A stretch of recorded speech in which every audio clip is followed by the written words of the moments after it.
নমস্কার, আমি অরিন্দম গাঙ্গুলি। রজত শুভ্র মজুমদার আমার অত্যন্ত স্নেহের পাত্র।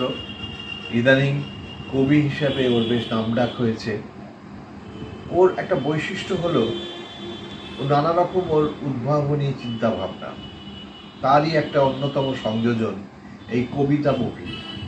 ওর লেখা কবিতাগুলি পাঠ করেছেন নামজাদা সব ব্যক্তিত্ব, আর সঙ্গীতে অংশ নিয়েছেন যশস্বী সঙ্গীত শিল্পীরা। এইগুলোকে নিয়ে ছোট ছোট ছবির আকারে, অর্থাৎ শর্ট ফিল্ম ফরম্যাটে আপনারা দেখতে পাবেন কবিতা মুভি। এই ভাবনাটা নিঃসন্দেহে অভিনব।